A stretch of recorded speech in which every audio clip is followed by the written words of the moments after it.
ज्येष्ठ पत्रकार, लोकसत्ताचे सोलापूर शहर जिल्हा प्रतिनिधी एजाज हुसेन मुजावर यांचं थोड्या वेळापूर्वी दुःखद निधन झालंय. मयत राहत्या घरापासून थोरला मंगळवेढा तालीम पंजाब तालीम मस्जिद येथून निघेल. एजाज हुसेन मुजावर अभ्यासू आणि व्यासंगी पत्रकार होते. संचारपासून त्यांनी पत्रकारितेला सुरुवात केली. स्वर्गीय रंगाअण्णा वैद्य यांच्या मार्गदर्शनाखाली त्यांनी पत्रकारितेचे धडे गिरवले. जिल्ह्यातील विविध राजकीय पक्षांच्या नेत्यांशी त्यांचा थेट संपर्क होता. गेल्या 38 वर्षांचा त्यांचा पत्रकारितेचा प्रवास आज संपला. सोलापूर शहरातील राजकीय सामाजिक घटनांची त्यांच्याकडे खडानखडा माहिती होती. एका अर्थानं सोलापूर शहर आणि जिल्ह्यातील घडामोडींचा संदर्भ ग्रंथ म्हणून आम्ही त्यांना ओळखत असू. निस्पृह, निरपेक्ष, धाडसी पत्रकारितेचा मानदंड असा त्यांचा लौकिक होता. शहर जिल्ह्यातील राजकीय नेते यांचा सल्ला घेत असत, तर नवोदित पत्रकार कोणताही संदर्भ यांच्याकडून जाणून घेत असत.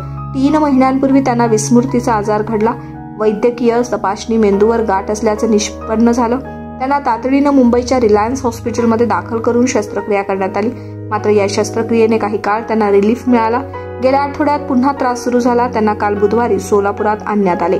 शासकीय रुग्णालयात दाखल केली असता आज गुरुवारी सकाळी 9:15 वाजता त्यांची प्राणज्योत अखेरची मालवली.